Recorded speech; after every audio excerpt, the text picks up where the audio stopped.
Ya, listo. Seguimos con los problemas técnicos, pero bueno. Como les he comentado, hemos tenido la inquietud acerca de la importancia de estudiar acerca de esta parte que creo que ha sido muy olvidada por muchos hogares cristianos, que es la devoción familiar. La devoción familiar nos prepara, como lo veíamos, para la devoción corporativa, esto es en la iglesia, y nos prepara también para poder instruir a nuestros hijos en los caminos del Señor.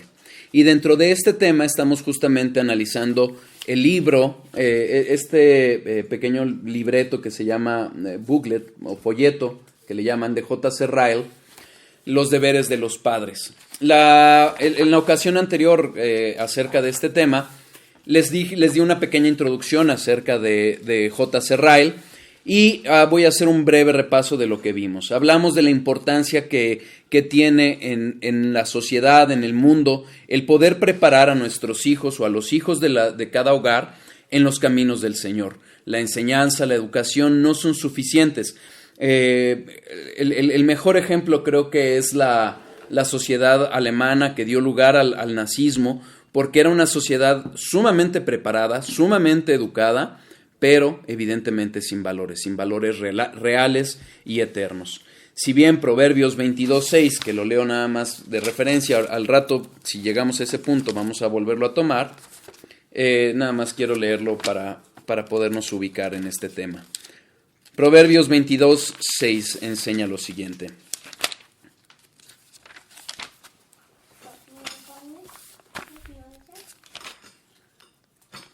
Instruye al niño en su camino, y aun cuando fuere viejo no se apartará de él. Analizábamos que esto no es una promesa de salvación, porque la salvación es por gracia, no por obras. Pero sin duda el hecho de poder instruir a nuestros hijos en los caminos del Señor va a dar fruto en su vida. Va a ser una vida en la que sin duda van a traer, si lo hacemos por la gracia del Señor correctamente, traerán la Biblia y sabrán y memorizarán la palabra de Dios. Veíamos el ejemplo de John Newton, que escribió Sublime Gracia, y derivado de ello lo que empezamos a hacer es empezamos a ver algunas recomendaciones que da J.C. Ryle acerca de los deberes de los padres para justamente la instrucción de los hijos. Partíamos del punto de entender que justamente todos nacemos con el pecado original y por ende rebeldes. Necesitamos de la corrección, necesitamos de la dirección de los padres. De lo contrario, somos dejados a nuestros impulsos y por ende al pecado y a la destrucción propia. Finalmente también como segundo punto veíamos la importancia de instruir a nuestros hijos con ternura, con afecto, con paciencia.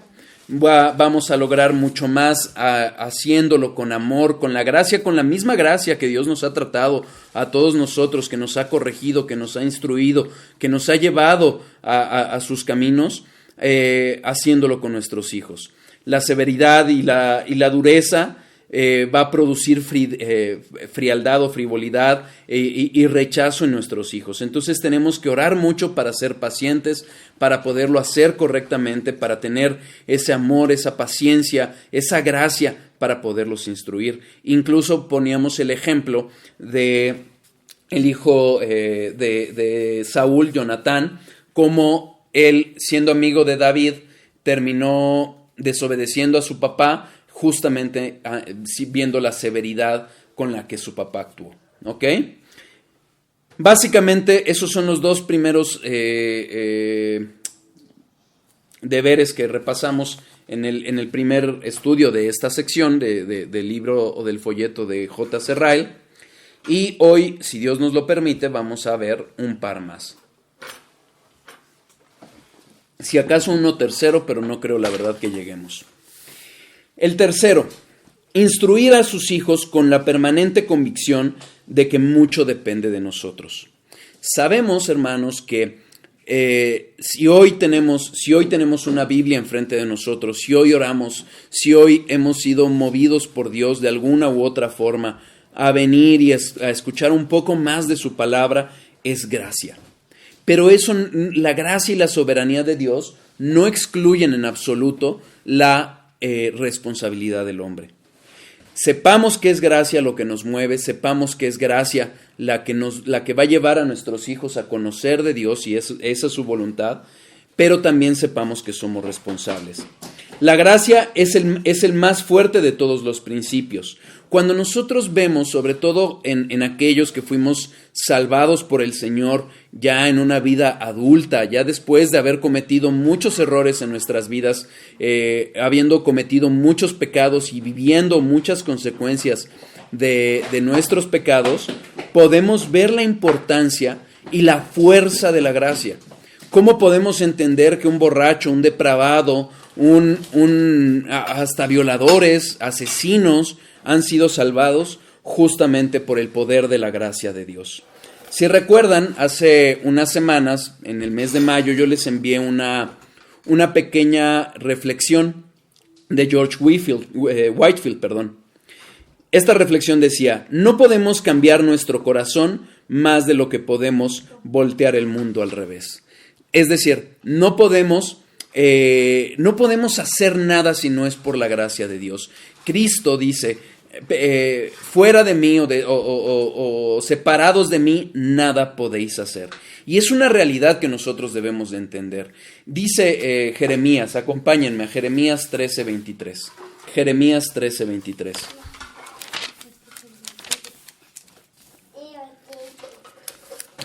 Dice: ¿mudará el etíope su piel y el leopardo sus manchas? ¿Así también podréis vosotros hacer bien estando habituados a hacer mal? Son dos preguntas retóricas que está haciendo el profeta por inspiración del Espíritu Santo, y la respuesta es no. El etíope no puede mudar su piel, el leopardo no puede quitarse las manchas. De la misma forma, nosotros no podemos quitar el pecado que hay en nuestro corazón. Necesitamos de la gracia de Dios. Dios, conociendo esta condición de nuestro corazón que veíamos en el primer estudio de este tema, justamente ha hecho todo enviando a su Hijo, actuando por gracia para poder hacer ese cambio. Acompáñenme a Ezequiel 36, versículo 26. Ezequiel 36, versículo 26.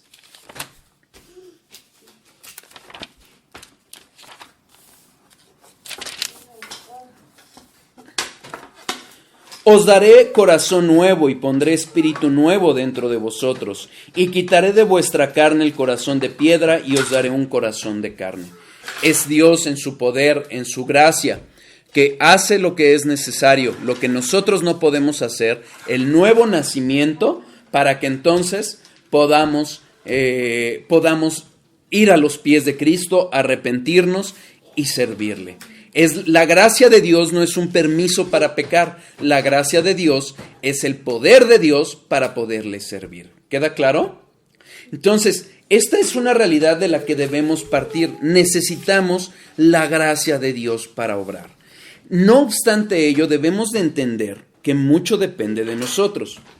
Así como existe la gracia, que es la gracia que nos va a transformar, la gracia que va a hacer la diferencia cambiando nuestros corazones, como lo profetizó Ezequiel, y como lo hemos repasado en los otros estudios hablando acerca del nuevo nacimiento, también hay una fuerza muy importante dentro de nosotros, de la cual hablábamos en el estudio anterior, y es que la naturaleza, esa naturaleza pecadora que hay en nosotros, no deja de ser muy fuerte. Hay una lucha en nuestra naturaleza caída en contra del reino de Dios.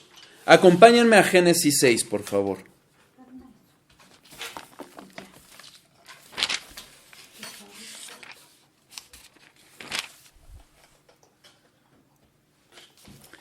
Chiquito, tienes que poner atención, por favor. No hagas ruido, ¿sí? Génesis 6, versículos 1 a 3. Aconteció que cuando comenzaron los hombres a multiplicarse sobre la faz de la tierra y las naciones, y les nacieron hijas, que viendo los hijos de Dios que las hijas de los hombres eran hermosas, tomaron para sí mujeres, escogiendo entre todas. Y dijo Jehová, no contenderá mi espíritu con el hombre para siempre, porque ciertamente él es carne, mas serán sus días 120 años. Versículo 13. Dijo pues Dios a Noé, he decidido el fin de todo ser, porque la tierra está llena de violencia a causa de ellos, y he aquí que yo los destruiré con la tierra. ¿Qué es lo que sucede? ¿En qué contexto estamos? Veamos lo pronto que estamos en la creación. Acababa de Dios crear todo, vino la caída, vino el asesinato de Caín a Abel, e inmediatamente se multiplicó la maldad. Se multiplicó y decidió Dios traer juicio. Esa era la condición. Vio Dios que esa era la naturaleza caída del hombre y determinó destruirlo. ¿Qué es lo que hizo? ¿Cómo salvó al hombre? Con Noé, a través del arca. Que sabemos, lo hemos explicado y si no en algún otro momento, si Dios quiere, lo podremos explicar con más detalle, pero veremos que justamente es una prefiguración de lo que vendría a ser Cristo. Cristo nos guarda, nos cuida de la destrucción, del juicio que hace Dios al resto del mundo. Es eso lo que hizo Dios, pero vemos el corazón del hombre, esa naturaleza en el corazón del hombre caído que todos traemos de nacimiento y que nos lleva a pecar. Hay esa lucha constante y debemos de entender que mientras la naturaleza del hombre está y está dispuesta a pecar, también hay una disposición acerca de dejar, de que solo la gracia nos va a salvar. Denme un segundo, por favor.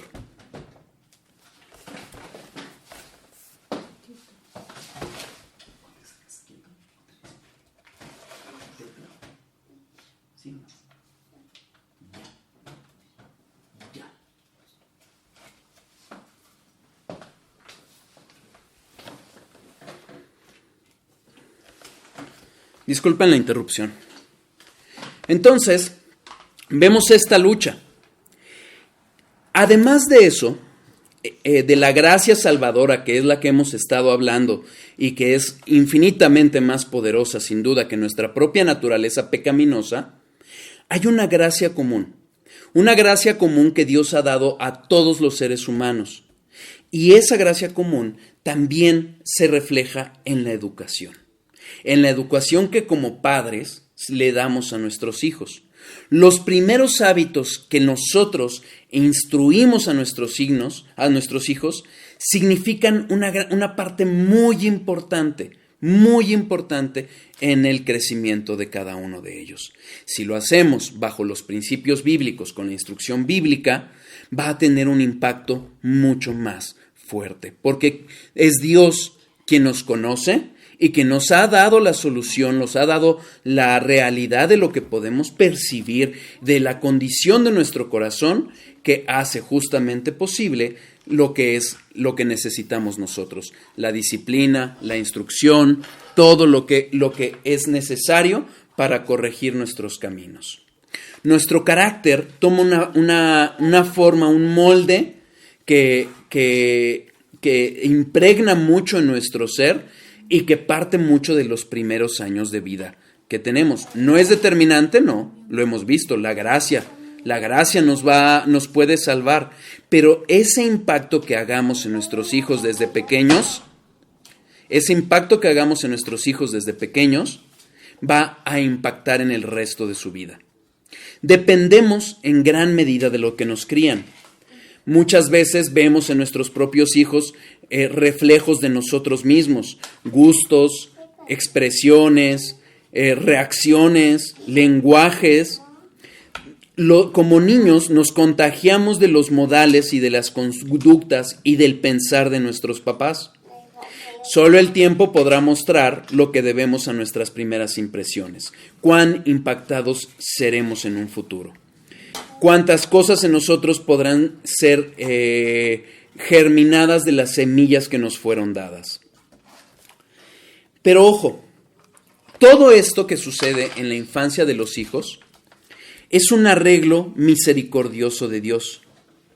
Y esto es una bendición que Dios nos da como padres, porque le da a los hijos, a los pequeños, mentes que son impresionables. Son arcilla húmeda en nuestras manos para poderlos moldear. Y es algo que nosotros debemos de preguntarnos si quién queremos que lo moldee.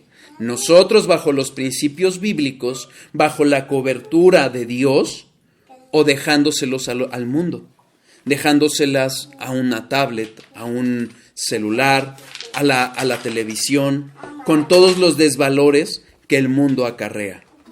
Ya lo veremos más adelante. El mundo es enemigo de Dios y no lo podemos negar.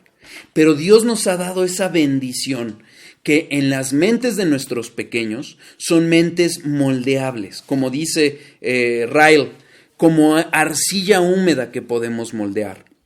Les da al comienzo de la vida una disposición de creer lo que nosotros les decimos, de creer que es bueno lo que nosotros le enseñamos que es bueno y que es malo aquello lo que es malo.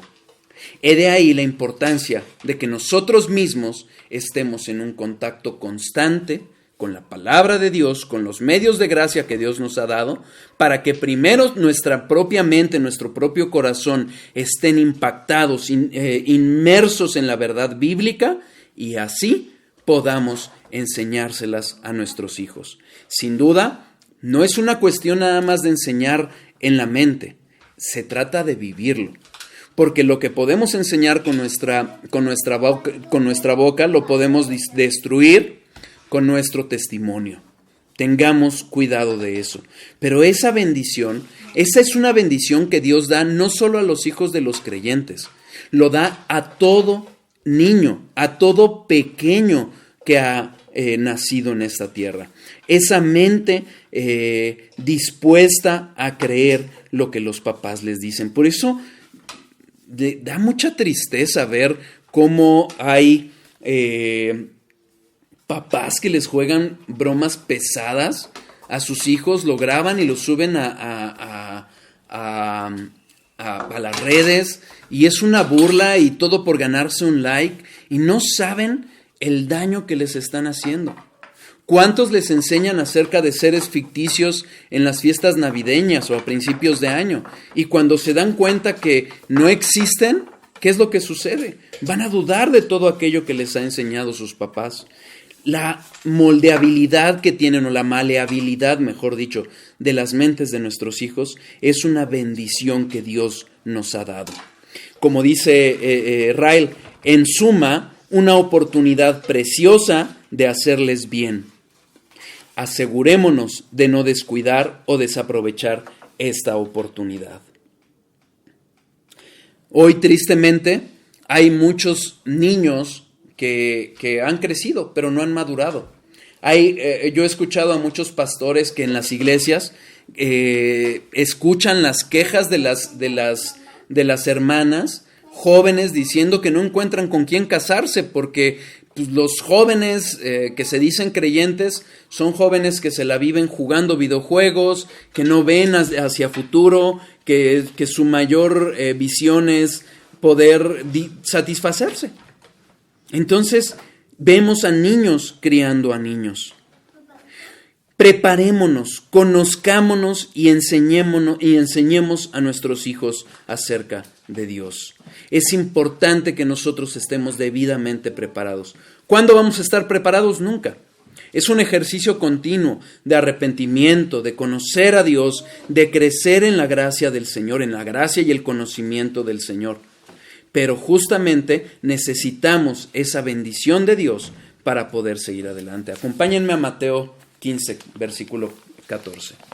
Mateo 15, versículo 14.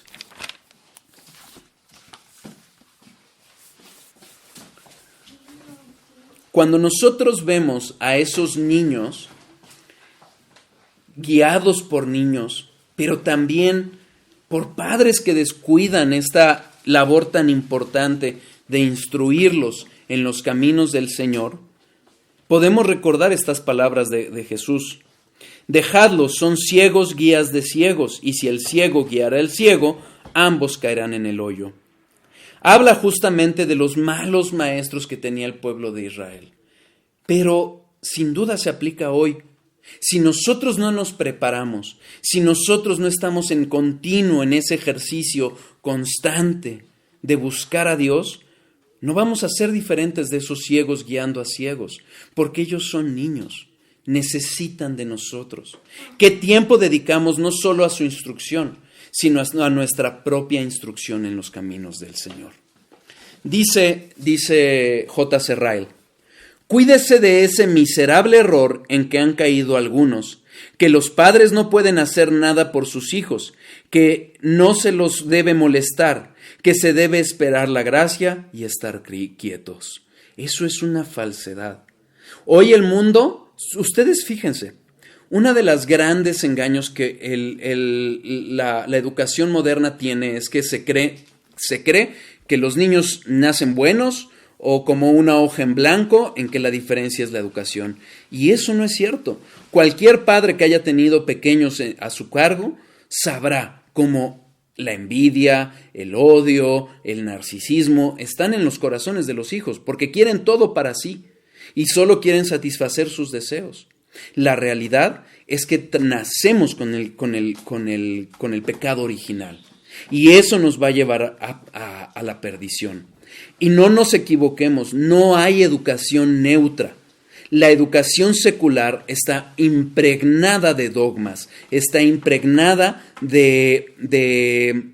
los dogmas son verdades que se dan por ciertas y no se cuestionan. Una de ellas es esa, creer que los niños nacen buenos. ¿Ok? Entonces, cuidémonos de aquellos engaños. El mundo está ansioso de ver destruidos a nuestros hijos. Por eso el ataque constante con las ideologías de género, con las ideologías de marxismo cultural que los hacen creer que son opresores. Hace poco, no me acuerdo si lo publiqué en el grupo de Palabra, Verdad y Vida, lo publiqué en mis redes sin duda, acerca de esta reflexión que hacía un hermano que se llama Samuel Sey y decía que un padre le comentó que sus pequeños estaban siendo adoctrinados por una corriente intelectual que perdura mucho ahorita en Estados Unidos, que se llama Critical Race Theory o teoría crítica del racismo, en donde, si ustedes supieron y están un poco involucrados en las noticias, pudieron ver cómo hay un movimiento de Black Lives Matter o las vidas negras importan, y todo este movimiento y estas violentas, ¿cómo se dice? Riots, revueltas en las calles se presentaron en Estados Unidos, y todo esto lo están usando.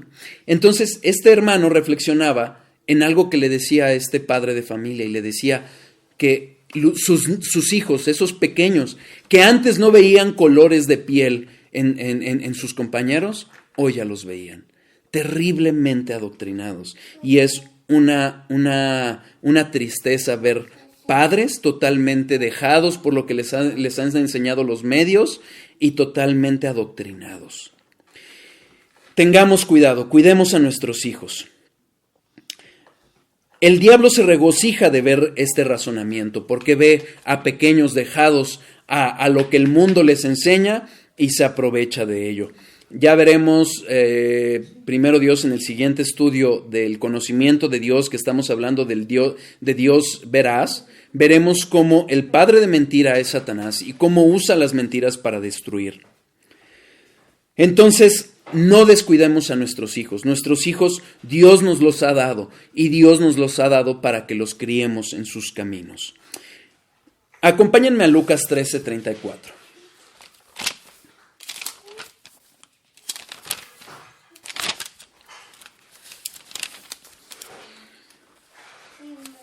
Vamos a leer desde el 1. Aquel mismo día llegaron unos fariseos diciéndole: sal y vete de aquí, porque Herodes te quiere matar. Y les dijo: id y decid a aquella zorra: he aquí echo fuera demonios y hago curaciones hoy y mañana, y al tercer día termino mi obra. Sin embargo, es necesario que hoy y mañana y pasado mañana siga mi camino, porque no es posible que un profeta muera fuera de Jerusalén. ¿qué es lo que sucede? ¿Qué contexto estamos? Evidentemente Jesús está contrariando toda la religión farisaica,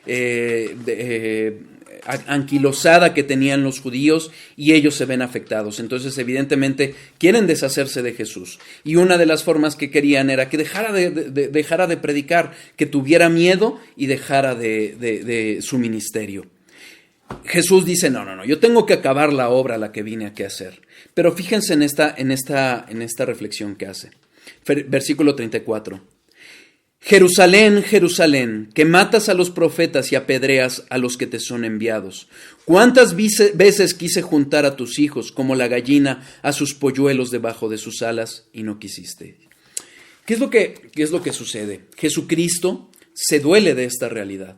Se duele de la realidad de un pueblo al que buscó enseñar a través no solo de su ministerio, sino desde el llamado de Abraham, con los profetas, con la ley, buscó instruirlos para que cuidaran a sus hijos, a todo ese pueblo que él habría de rescatar. Y ellos lo rechazaron los profetas, rechazaron los apóstoles, rechazaron toda la palabra de Dios. Dios les mandó eso para cuidarlos y lo rechazaron. Bueno, ¿por qué lo traigo a colación? Porque hoy, en la soberanía de Dios, Dios nos ha dado a nuestros hijos para que les seamos como profetas, para que les seamos como instructores, maestros de la palabra de Dios. Cuidemos a nuestros hijos. Insisto y reitero, nosotros no podemos convertir a nuestros hijos. Nosotros no podemos hacer eso. No es por voluntad del hombre, sino por voluntad de Dios. Pero recordemos, y por eso lo leí al inicio del repaso el día de hoy, Proverbios 22:6. Es un mandato. No es, más que una promesa, es un mandato a nosotros.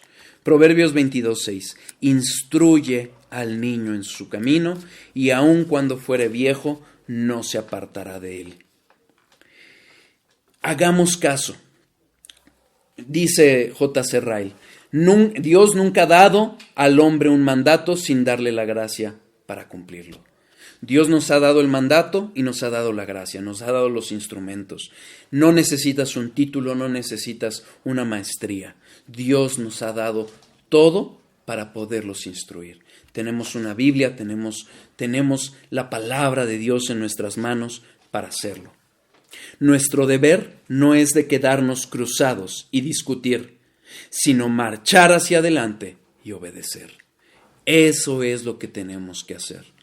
No ver si vamos a ver frutos, no ponernos a cuestionar, sino obedecer. Y finalmente, cuando llegue el final, hermanos, créanme, diremos como Jesús nos enseñó, siervos inútiles somos. Apenas nos ha dado los elementos y todos los días fallamos. Pidamos gracia, pidamos la ayuda de Dios, pero no descuidemos a nuestros hijos.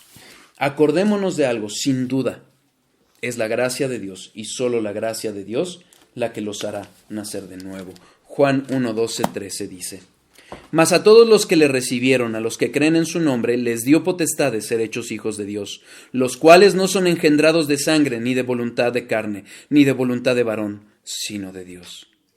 Será la mano de Dios la que los haga, pero en la medida de lo posible y por la gracia y la misericordia de Dios, hagamos aquello que está en nuestras manos. La senda de la obediencia es la manera como nos da su bendición. Hagamos lo que esté en nosotros, ¿ok? Dice este autor, tenemos que sencillamente hacer lo que los siervos fueron ordenados a hacer en la fiesta de boda, en la fiesta de la boda en Canaán. Llenar las vasijas con agua y podemos dejar sin titubear que el Señor convierta el agua en vino. ¿Qué es lo que tenían que hacer ellos? Simple y sencillamente poner el agua. No preguntar cómo iba a convertir en vino, cómo iba a ayudar a la fiesta. No. Nosotros está a hacer lo que humanamente estamos llamados a hacer, que es instruir a nuestros hijos en los caminos del Señor. Somos responsables de ello y necesitamos llevarlo a cabo. ¿Queda claro? ¿Dudas? Entonces, ese es la tercera recomendación que nos hace esta hermana. Vamos a la cuarta. Sin duda nos vamos a quedar en ella, ya no vamos a llegar más. No sé si la traducción es mala, pero así titula esta sección el autor. Instruya con este pensamiento continuamente ante sus ojos que el alma de su hijo es lo primero a considerar. ¿De qué está hablando? Que lo que primero tenemos que tener en mente es el alma de nuestros hijos, es la eternidad. Son sin duda preciosos estos pequeños a nuestros ojos, pero de verdad, hermanos, si los amamos, si de verdad decimos amar a nuestros hijos, debemos de pensar frecuentemente en sus almas. Nada debe de interesarnos tanto como sus intereses eternos. Si vivimos esta vida viendo las cosas terrenales, viendo su educación secular, viendo cómo van a triunfar en la vida, vamos a fracasar como padres. El mundo va a pasar. Segunda de Pedro, capítulo 3, versículo 10. Segunda de Pedro, capítulo 3, versículo 10.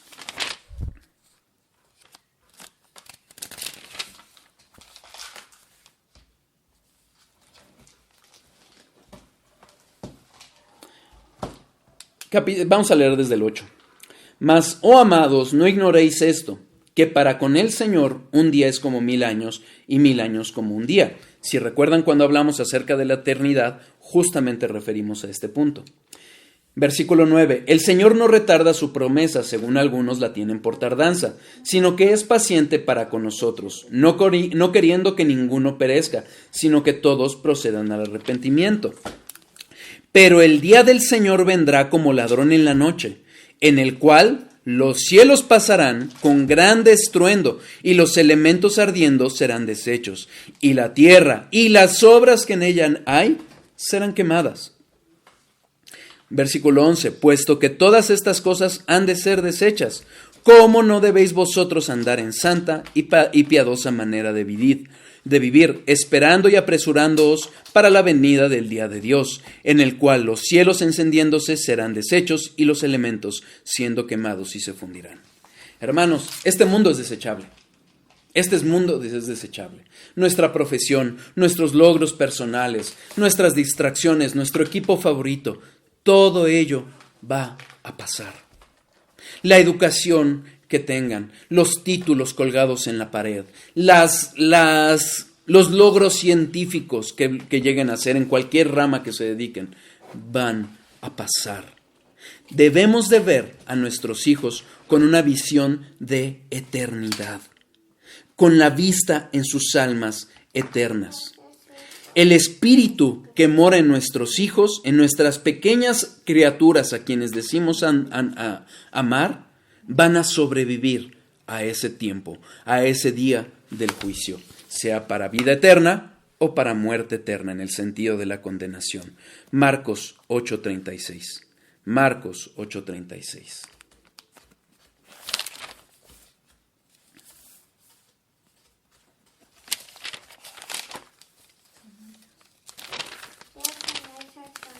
Marcos 8:36. Porque ¿qué aprovechará el hombre si ganare todo el mundo y perdiere su alma? ¿O qué recompensa dará el hombre por su alma? Habla del rico insensato. ¿Sí, no? No, habla de tomar tu cruz y seguirla. Habla de esta necesidad de poner nuestros ojos, poner nuestra mente en seguir a Jesús. Cuando Jesús anuncia su muerte, Pedro, después de hacer la gran confesión acerca de que Jesús es el Cristo, el Mesías, Jesús anuncia su muerte y Pedro lo reconviene. Y es cuando Jesús dice esto, versículo 35, porque todo el que quiera salvar su vida la perderá, y todo el que pierda su vida por causa de mí y del Evangelio lo salvará, porque ¿qué aprovechará el hombre si ganare todo el mundo y perdiere su alma? Es decir, Jesús nos está llamando a ver con ojos eternos nuestras vidas, lo que hacemos, lo que dedicamos, sobre todo cómo criamos a nuestros hijos. Este pensamiento que debe prevalecer en nuestra mente es algo que debe de prevalecer en todo aquello que hagamos por nuestros hijos. Y ojo, todo aquello que dejemos de hacer.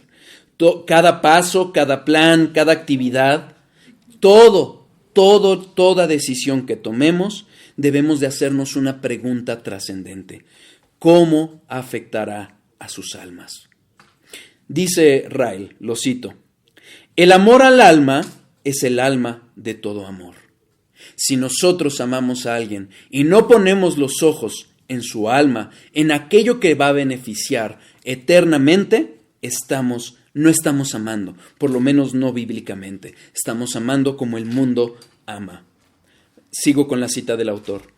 Mimar y consentir y darle todos los gustos a su hijo, como si el mundo fuera lo único que tuviera que tener en cuenta y esta vida la única razón para ser feliz, hacer esto no es verdadero amor, sino crueldad. Esto es crueldad. Distingamos. El no amar como Dios nos ha enseñado a amar no es amor. El criar a un hijo con vistas a lo terrenal es una crueldad, porque cuando lleguen a enfrentarse al mundo, el mundo los va a destrozar. Dice este autor, es tratarlo como una bestia del campo. ¿Por qué? Porque es tratarlo como que no va a tener su vista en la eternidad. El fin principal de toda vida es la salvación del alma. Acompáñenme a 1 Corintios 5:5. 1 Corintios 5:5. Vamos a leer desde el 1 para entender el contexto. De cierto se oye que hay entre vosotros fornicación, y tal fornicación cual ni aun se nombra entre los gentiles, tanto que alguno tiene la mujer de su padre, y vosotros estáis envanecidos. ¿No deberíais más bien haberos lamentado para que fuese quitado de en medio de vosotros el que cometió tal acción? Ciertamente yo, como ausente en cuerpo, pero presente en espíritu, ya como presente he juzgado al que tal cosa ha hecho. En el nombre de nuestro Señor Jesucristo, reunidos vosotros y mi espíritu, con el poder de nuestro Señor Jesucristo, el tal sea entregado a Satanás para destrucción de la carne, a fin de que el espíritu sea salvo en el día del Señor Jesús. ¿Qué contexto estamos viendo? Estamos hablando de la disciplina dentro de la iglesia, de esa comunión que hay entre algunos impíos, falsos creyentes, que se han entregado al pecado con alguna comunidad de hijos de Dios. ¿Qué es lo que pasaba con la iglesia de Corintios? Lejos de estar condenando a esta persona que se decía cristiana, lo que estaban haciendo es que se decían, ay, somos muy misericordiosos, amamos mucho, porque a pesar de que está en pecado, lo perdonamos. No. Lejos de ello, lo que estaban haciendo era condenándolo, dejándolo al antojo de sus pecados. ¿Y qué es lo que dice aquí Pablo? Sea entregado a Satanás para destrucción de la carne, a fin de que el espíritu sea salvo en el día del Señor. Algunos intérpretes hablan de que esta persona sí era creyente porque está hablando de la salvación del espíritu. Pero lo que tenemos que tener en cuenta, y por qué lo traigo a colación, es porque cuando nosotros eduquemos a nuestros hijos, cuando veamos cada acción, cada decisión que tomemos sobre nuestras vidas, sobre sus vidas, sobre qué les enseñamos, qué no les enseñamos, qué película les dejamos, qué libro les dejamos, lo veamos con ojos de la eternidad. Dice aquí Pablo con toda claridad, sea mejor destruido su cuerpo a su alma. No sabemos si sea enfermedad, no sabemos si sea pobreza, no sabemos si sean pesares, no sabemos si sea muerte. Pero si en la gracia de Dios le concede el arrepentimiento, hermanos, mejor pasar una eternidad con una persona a la que decimos amar delante de Dios que verla condenada eternamente. Ese es el verdadero amor. Ese es el verdadero amor. Aunque se destruya el alma, que el espíritu sea preservado. El verdadero cristiano, dice este autor, no debe ser esclavo de la moda, ni si es que quiere instruir a su hijo para el cielo. Y esta moda puede ser una moda de doctrina, puede ser una moda de banalidad, como se viste una persona, una moda de cualquier tipo, de las costumbres que se tienen en este mundo. Fíjense lo que dice Mateo 6:24. Mateo 6:24.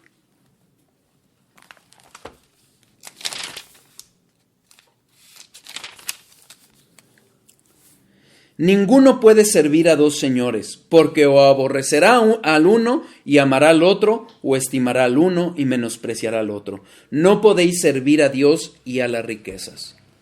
Hermanos, la riqueza, el amor al dinero es idolatría. El amor a este mundo es enemistad con Dios. Santiago 4:4. Santiago 4:4. Oh almas adúlteras, ¿no sabéis que la amistad del mundo es enemistad contra Dios? Cualquiera pues que quiera ser amigo del mundo se constituye enemigo de Dios. Hermanos, no vamos a poder satisfacer a nuestros familiares cuando tengamos que decirles que quizás eduquemos a nuestros hijos en casa, cuando quizás nuestra esposa profesionista decida dejar el trabajo para poder criar a nuestros hijos, cuando tengamos que decir, no me cambié el coche de moda que quería, no me compré el traje o el vestido de moda que tanto quería, si tuvimos que apretarnos el presupuesto. Primero está el alma eterna de nuestros hijos, que todo lo que este mundo pueda ofrecer. Dice este autor, no debe contentarse con hacer las cosas meramente porque son la costumbre del mundo, enseñarle e instruirle en ciertas formas meramente porque es lo usual, dejarles leer libros cuestionables meramente porque todos los leen, dejarles formar hábitos de tendencias dudosas meramente porque son los hábitos del momento.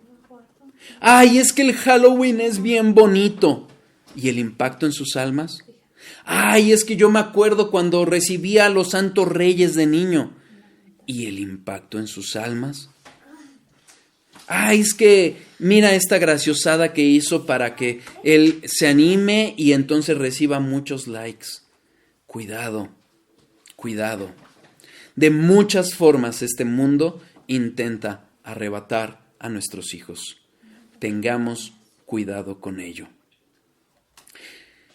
Tenemos el tiempo breve. La forma en que podamos impactar a nuestros hijos con esa percepción de eternidad es breve.